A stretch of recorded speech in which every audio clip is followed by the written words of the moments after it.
Hello guys, welcome back to Transmit to 1075. Here we are at a fire I just came across the other day that I want to discuss.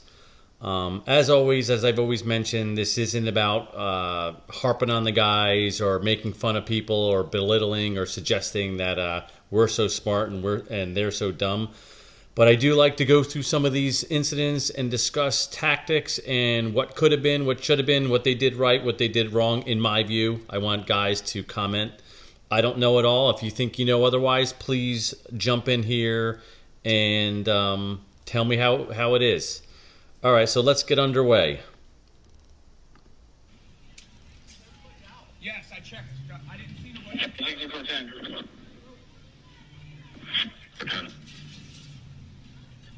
Keep out.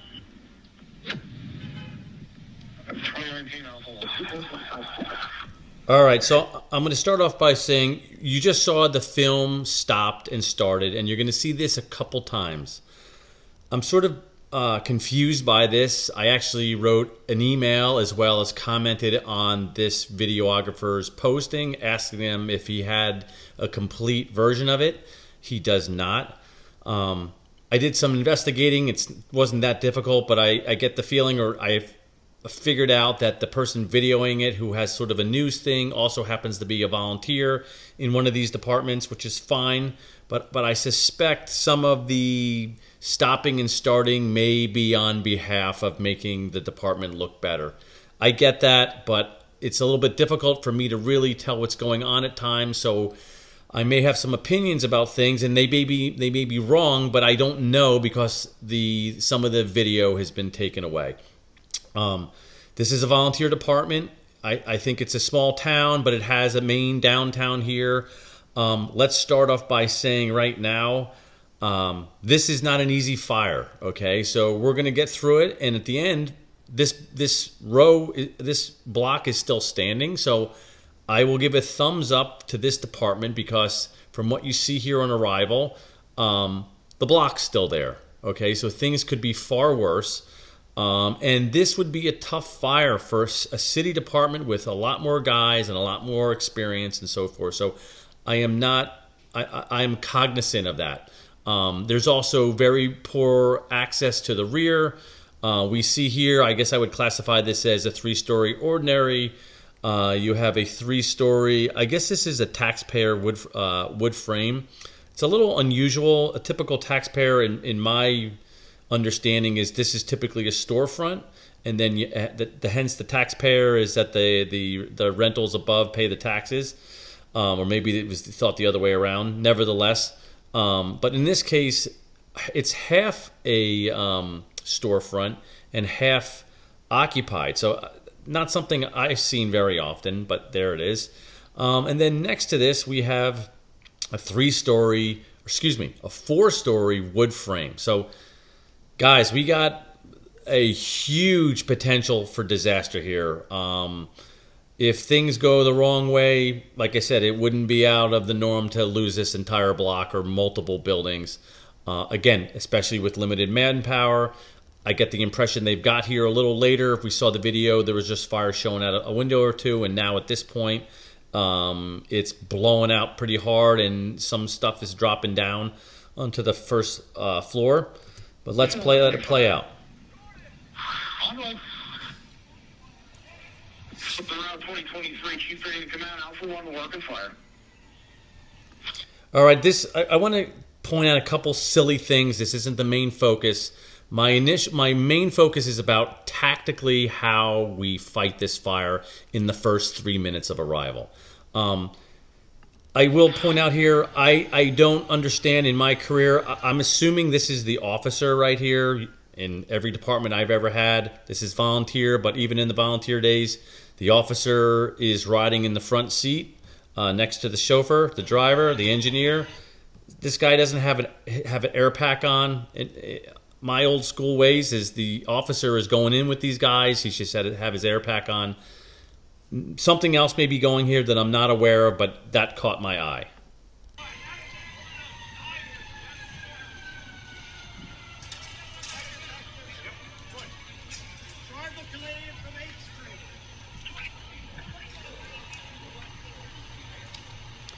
Okay, so this is going to be the biggest point of contention that I've seen in the comments of this original video, and my thoughts and feeling. And again, I want to hear what you guys think.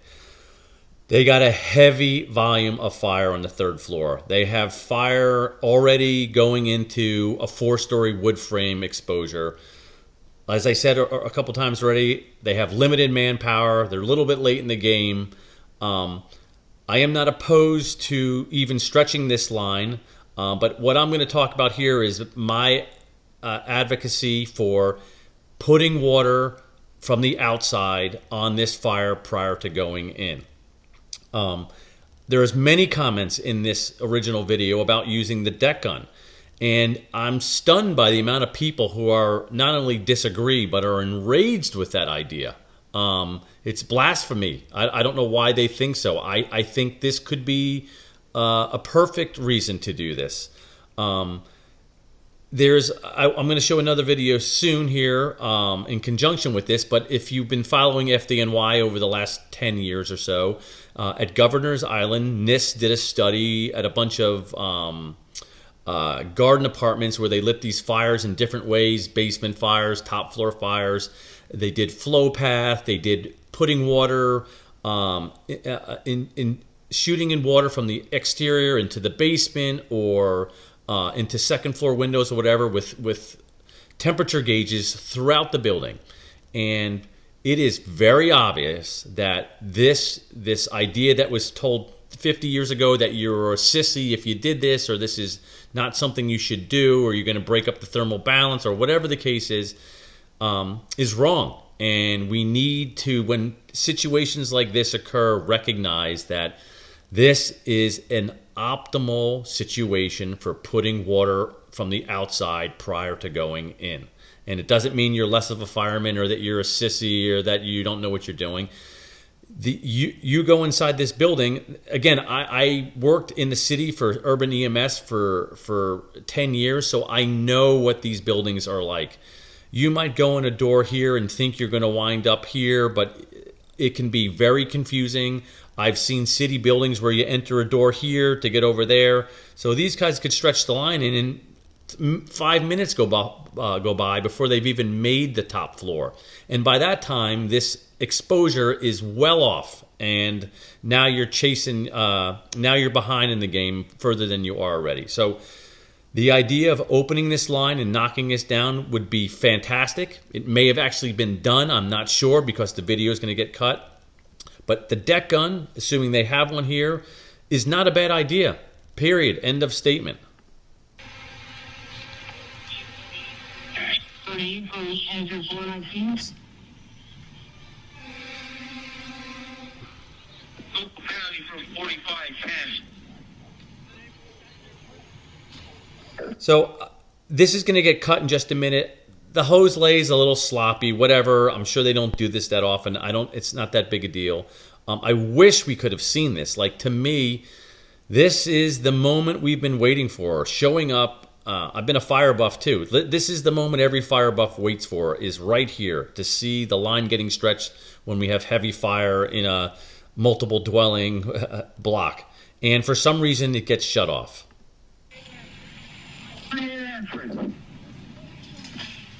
Okay, this is 419. We're far from down. If you on assignment. You know, no big hop in their step, but okay.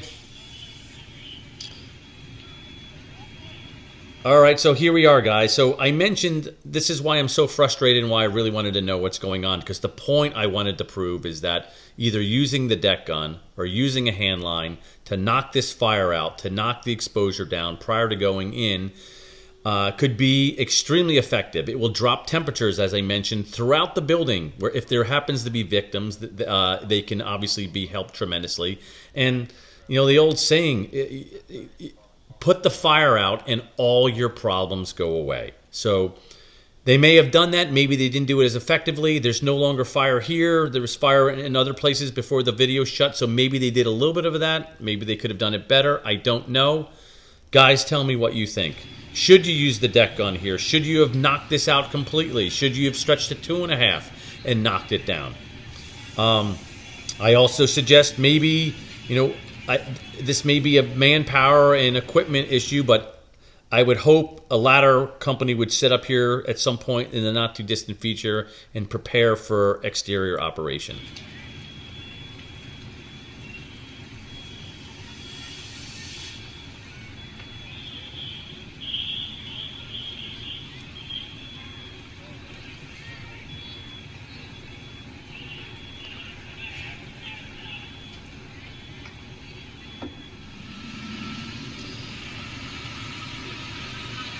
So this is the rear of the building. Obviously, at some point later on in the incident, again, we've lost time and perspective as to what's going on. Not an easy fire to fight. Very poor access.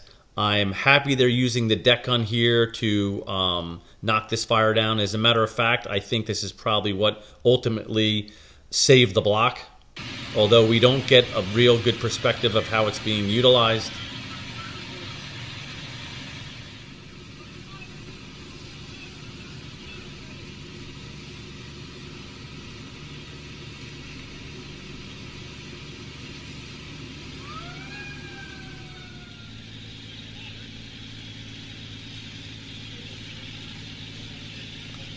So as I was saying, this is a rural volunteer department, but this is a city fire for all intents and purposes. All right, so let's look at two other things. So for perspective, when the fire was out, like I said, I don't want to be too harsh on these guys. Here's the original fire building.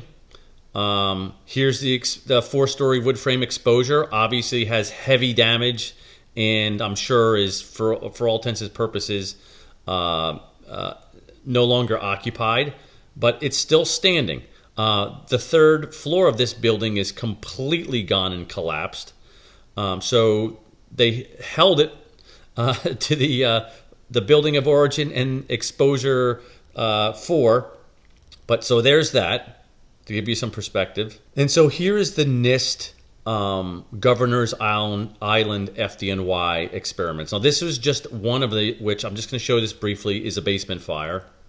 As I said, this is the garden apartments. They had multiple units. I mean, they had a ton of these to do all different experiments. They would have cameras and temperature sensors throughout the building. Go back, watch every one of these. There's like 14 of them. They talk about the flow path, like I mentioned, and they do. I think it's probably one of the biggest changes in the fire service during my career that I've ever witnessed, and I think they were spot on. And I give FDNY a lot of credit because they were old schoolers who did it a certain way for a long time, and as we know, tradition gets in the way of a lot of things. So anyway, I'll show you a quick shot of this. So here, obviously, this is a basement fire they've lit. This is the rear. This is the front. Each of the rooms. You can see the temperature here, over 200 and bouncing around at 215, 17, so on.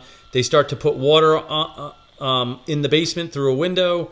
And again, you can't see the temperature gauges here, but you will, if you see, if you watch the real videos and go into the content, you will see temperatures drop throughout with just 100 gallons or two of water being placed into a basement window.